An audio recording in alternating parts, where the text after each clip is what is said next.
Hello friends, this is प्रीति। आज का हमारा टॉपिक है geography top 300 question answer series का पार्ट 8। इसके पहले हम लोगों ने कुल 7 पार्ट डिस्कस किए हैं। तो अगर आपको यह वीडियो देखना है तो आप हमारे प्लेलिस्ट में जा सकते हैं ज्योग्राफी क्वेश्चन आंसर सीरीज के नाम से, और वहाँ पे सभी वीडियोस को, इसके अलावा और भी जो इंपॉर्टेंट क्वेश्चंस बन सकते हैं ज्योग्राफी से, आप देख सकते हैं। तो आइए शुरू करते हैं टॉपिक को। शुरू करने से पहले मैं चाहूँगी कि अगर आपने हमारे चैनल को सब्सक्राइब नहीं किया है तो चैनल को सब्सक्राइब कर लें और बेल आइकन पर जरूर प्रेस करें। इसके अलावा अगर आप कॉम्पिटेटिव एग्जाम की तैयारी करते हैं तो इन सभी विषयों के लिए हमारे चैनल को सब्सक्राइब कर सकते हैं और प्लेलिस्ट में फ्री वीडियो क्लासेस देख सकते हैं। तो आइए शुरू करते हैं, देखते हैं हमारा पहला क्वेश्चन क्या है।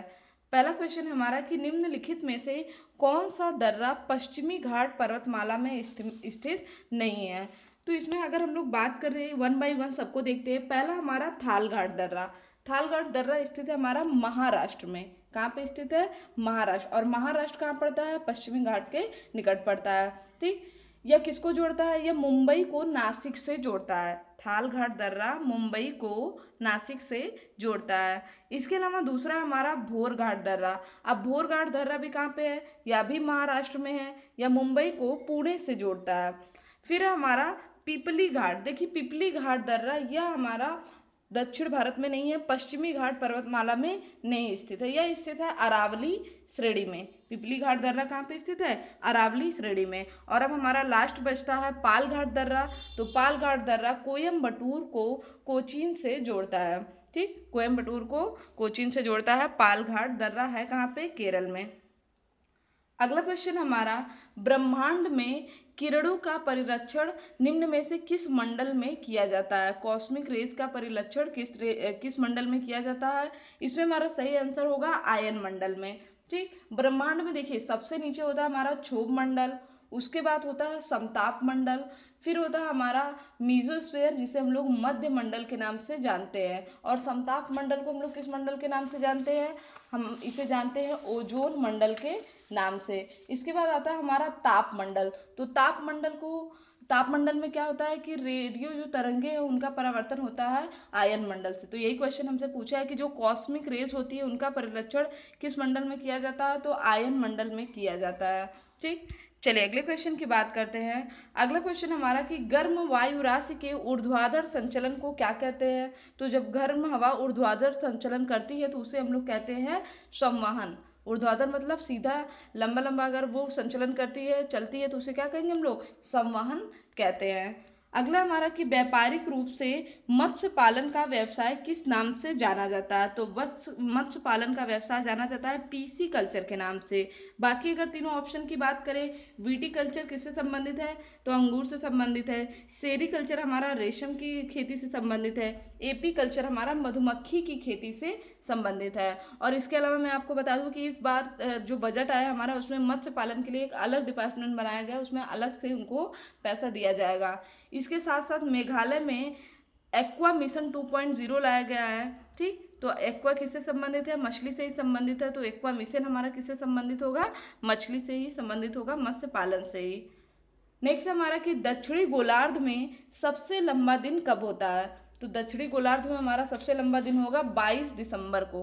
कब होता है? 22 दिसंबर को सबसे लंबा दिन और सबसे छोटी रात होती है। अगला क्वेश्चन हमारा कि पृथ्वी की भूमध्य रेखीय व्यास की लंबाई कितनी है? यहाँ पृथ्वी के भूमध्य रेखीय व्यास की लंबाई है 12,756 किलोमीटर इसके व्यास की लंबाई है।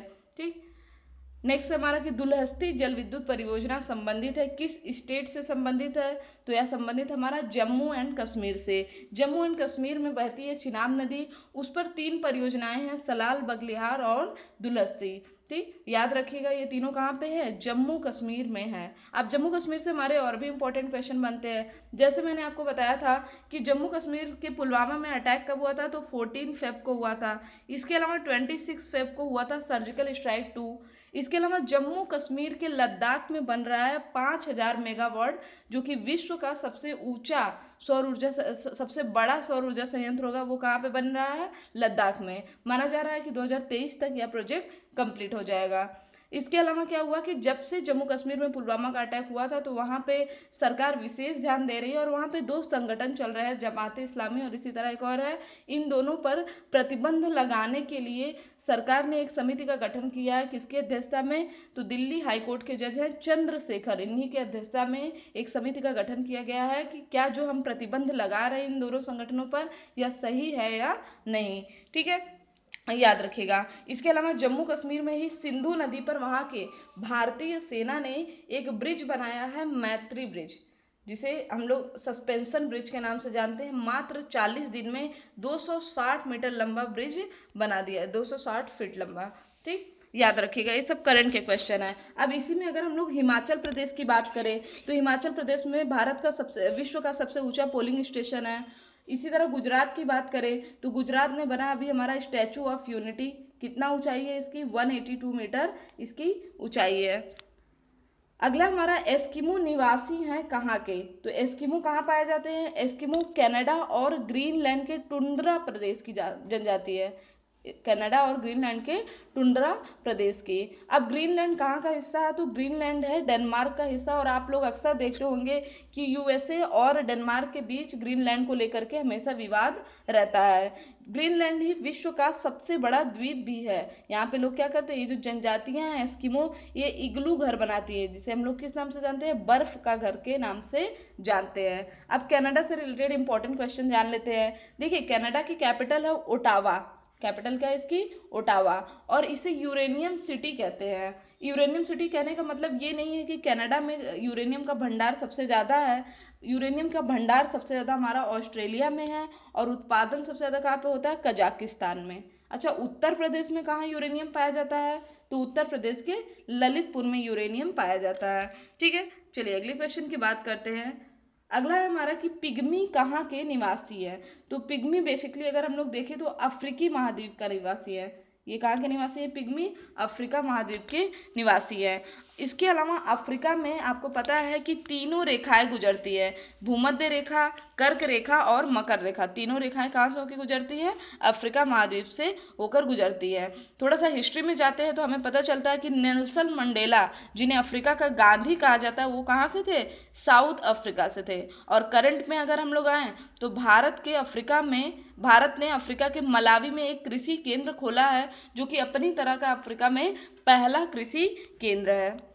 नेक्स्ट हमारा कोई उपग्रह नहीं है किसके?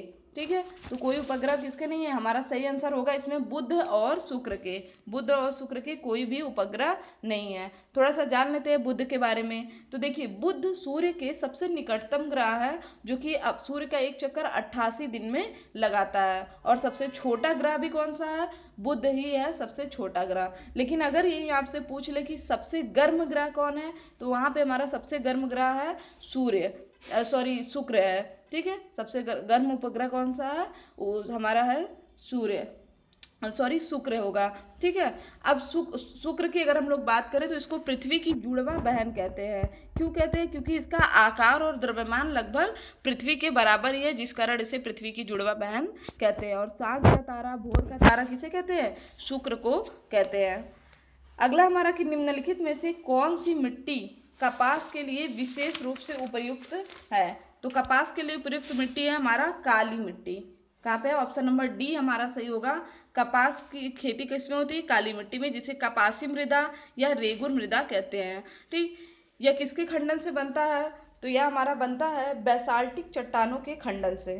किसके खंडन से? बेसाल्टिक चट्टानों के खंडन से बनता है हमारा काली मिट्टी। और इसके अलावा अगर हम लोग बात करें कपास की, तो अभी हाल ही में चीन ने चंद्रमा के पिछले हिस्से में कपास की खेती किया है, जो कि करने वाला ऐसा विश्व का पहला देश है। कौन सा स्पेसक्राफ्ट गया था? तो चैंग-ई 4। पहली बार इसने लैंडिंग भी की सफलतापूर्वक चंद्रमा के पिछले हिस्से में, और वहाँ पे कपास का पौधा भी उगाया। बाकी अगर हम लोग लेटेराइट मृदा की बात करें तो यह चाय की खेती के लिए अच्छा होता है। जलोढ़ मृदा हमारा भारत में सबसे ज़्यादा पाया जाता है, करीब 43% एरिया में पाया जाता है जलोढ़ मृदा। और लाल मिट्टी मैक्सिमम पाई जाती है मध्य प्रदेश में। ठीक, मध्य प्रदेश किसके लिए फेमस है? सोयाबीन के उत्पादन के लिए।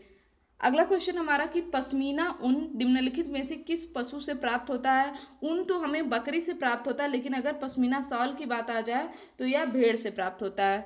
ठीक, तो कहाँ पे पाया जाता है ये? तो लद्दाख, तिब्बत, नेपाल और बर्मा साइड पाया जाता है पश्मीना ऊन। अगला हमारा कि भारत में इलायची का सबसे बड़ा उत्पादक राज्य कौन है? तो कार्डमम की पहाड़ियाँ पाई जाती है हमारी केरल में। कार्डमम को ही हिंदी में क्या कहते हैं? इलायची। कार्डमम हिंदी में इलायची कहते हैं। तो हमारा सही आंसर क्या होगा? केरल सही आंसर होगा। ठीक है। और केरल से एक हमारा इंपॉर्टेंट क्वेश्चन है कि यहाँ पे आम लोगों के बीच विज्ञान को लोकप्रिय बनाने के लिए कैफे साइंटिफिक नाम की एक इनिशिएटिव को शुरू किया गया है, जिसमें क्या होगा? जो साइंटिस्ट होंगे वो लोगों से बात करेंगे। इसके अलावा केरल में हमारा पाल घाट दर्रा भी पाया जाता है। अब बात करते हैं तमिलनाडु के बारे में। तो तमिलनाडु में शिवराय की पहाड़ियाँ हैं। ठीक। नेक्स्ट है हमारा सबसे छोटा ग्रह कौन सा है? तो हमने अभी पढ़ा कि बुध सबसे छोटा ग्रह है। उसके बाद अगर हम लोग बात कर रहे हैं अरुण की, तो अरुण को इंग्लिश में कहते हैं यूरेनस। इसे हरा ग्रह कहते हैं। अरुण को क्या कहते हैं? हरा ग्रह कहते हैं। किसके कारण? मेथेन के कारण इसे हरा ग्रह कहते हैं या फिर लेटा हुआ ग्रह कहते हैं। फिर हमारा वरुण, वरुण को हम लोग कहते हैं नेपच्यून। इसे भी ग्रीन प्लेनेट ही कहते हैं। ठीक। और इसकी खोज किसने किया था? तो जॉन गैले ने इसकी खोज किया था। शनि की अगर हम लोग बात करें तो आपको पता है शनि में ही छल्ले पाए जाते हैं। शनि एक ऐसा ग्रह है जिसे काला ग्रह कहते हैं और इसी के चारों तरफ छल्ले पाए जाते हैं। शनि का एक उपग्रह है टाइटन। टाइटन पर अगर हम लोग बात करें तो ऐसा कहा जा रहा है कि भविष्य में जीवन संभव कहाँ पे है? टाइटन पे। पृथ्वी के बाद सौरमंडल में किसी ग्रह पर अगर जीवन संभव है तो वो कौन सा है? टाइटन। अगला हमारा कि निम्नलिखित में से कौन सी नदियाँ अमरकंटक के पठार से निकलती हैं? तो नर्मदा और सोन नदी अमरकंटक के पहाड़ से निकलती हैं। अब नर्मदा और ताप्ती नदियाँ, जो हमारा ऑप्शन ये है, ये दोनों वेस्ट फ्लोइंग नदियाँ हैं, मतलब इनका पानी जाके गिरता है अरब सागर में। और सोन नदी नॉर्थ फ्लोइंग नदी है, ये उत्तर दिशा में बहने वाली भारत की एकमात्र नदी है। करंट से कोरिलेट करें तो नर्मदा नदी में हाल ही में ऑक्टोपस देखे गए हैं। कहाँ पे देखे गए हैं? नर्मदा नदी में ऑक्टोपस देखे गए हैं। अगला क्वेश्चन हमारा कि शीत ऋतु में उत्तर भारत में होने वाली वर्षा का कारण क्या है? तो पश्चिमी विक्षोभ, जिसे हम लोग कहते हैं वेस्टर्न डिस्टर्बेंस। पश्चिमी विक्षोभ अगर वर्षा शीत ऋतु में हो रही है तो कहाँ से मानसून आ रहा है? स्पेशली तो भूमध्य सागर से आता है, लेकिन आपके ऑप्शन में अगर भूमध्य सागर, अंध सागर क्या है हमारा? अटलांटिक सागर। और कुछ हद तक कैस्पियन सागर मिलकर अचानक से उत्तर भारत, पाकिस्तान, नेपाल में वर्षा करवाती हैं। लेकिन अगर स्पेशली पूछे तो स्पेशली हमारा क्या होगा? भूमध्य सागर होगा। अच्छा, भारत में सबसे ज़्यादा वर्षा कहाँ पे होती है? मासिन राम में सबसे ज़्यादा वर्षा होती है। ठीक। नेक्स्ट है हमारा कि निम्नलिखित राज्यों में से किस राज्य में जाड़े के मौसम में बारिश मिलती है? तो जाड़े के मौसम में बारिश मिलती है हमें तमिलनाडु में। और भारत में बंजर भूमि का सर्वाधिक क्षेत्रफल कहाँ पे है? जम्मू कश्मीर में। कुछ लोगों को लग रहा होगा कि राजस्थान में है। राजस्थान में मरुस्थलीय भूमि है, जबकि बंजर भूमि कहाँ पे है? हमारा जम्मू एंड कश्मीर में। राजस्थान हमारा क्षेत्रफल की दृष्टि से सबसे बड़ा राज्य है भारत का। अगला हमारा कि उष्ण कटिबंधीय महासागरों में मत्स्य उद्योग का विकास व्यापारिक स्तर पर काफ़ी कम हुआ है। इसका रीज़न क्या है? तो इसका रीज़न है छिछले सागर का अभाव, मांग की कमी और संरचनात्मक सुविधाओं का अभाव। तो हमारा सही आंसर क्या होगा? Option number D. नेक्स्ट है हमारा मिश्रित कृषि का तात्पर्य क्या है? तो मिश्रित कृषि का तात्पर्य हमारा फसल उत्पादन के साथ साथ पशुपालन ही मिश्रित कृषि का तात्पर्य है। समान जनसंख्या घनत्व दर्शाने वाले स्थानों को मिलाने वाली रेखा को क्या कहते हैं? इसे हम लोग कहेंगे आइसोपाइकनिक। क्या कहेंगे? आइसोपाइकनिक कहेंगे समान जनसंख्या घनत्व दर्शाने वाले स्थानों को। चक्रवात की आंख की सर्वप्रथम विशेषता कौन सी है? चक्रवात की आंख की अगर हम लोग विशेषता की बात करें तो यह है स्वच्छ नीला आकाश। अगर कभी भी आप देखेंगे अगर चक्रवात आने वाला है तो उस समय क्या होगा? जो आसमान है वो कैसा हो जाएगा? एकदम साफ और नीला हो जाता है। ठीक है। अगला हमारा कि स्ट्रामबोली किस प्रकार का ज्वालामुखी है? तो स्ट्रामबोली हमारा कौन से प्रकार का ज्वालामुखी है? जागृत ज्वालामुखी है। कहाँ का है? जागृत ज्वालामुखी। याद रखिएगा, इंपॉर्टेंट क्वेश्चन है। बाकी ज्वालामुखी को मैं बार बार आपको रिपीट कराती हूँ कि 3 प्रकार के ज्वालामुखी होते हैं, सुषुप्त, प्रसुप्त, जागृत और मृत ज्वालामुखी। स्ट्रामबोली को भूमध्य सागर का प्रकाश स्तंभ भी कहते हैं। कौन सा राज्य ग्रामीण क्षेत्रों की दृष्टि से पूर्णतः विद्युतीकृत है? इसमें हमारा सही आंसर होगा कौन सा राज्य है हमारा? इसमें होगा हमारा हरियाणा। अगर हम लोग ग्रामीण क्षेत्र की बात करें तो विद्युतीकृत पूर्णतः कौन सा है? हरियाणा। फिर हमारा टिकाऊ विकास का तात्पर्य किससे है? तो हमारा इसमें सही आंसर होगा प्राकृतिक संसाधनों का विवेकपूर्ण उपयोग ही टिकाऊ विकास के साधनों का। चलिए अगले, अब ये था हमारा लास्ट क्वेश्चन और आज हम लोग बस इतने ही क्वेश्चन डिस्कस करेंगे। एंड आई होप कि आपको वीडियो पसंद आया। वीडियो पसंद आया तो चैनल को सब्सक्राइब करें, शेयर करें और लाइक करना ना भूलें। इसके अलावा अगर आप इसके पीडीएफ जो भी वीडियोस होते हैं उनकी पीडीएफ डाउनलोड करना चाहते हैं तो हमारी वेबसाइट examtrends.net पे जा करके पीडीएफ को डाउनलोड कर सकते हैं। और अगर ऐड आए तो ऐड को स्किप मत किया करिए, ऐड को पूरा देखा करिए।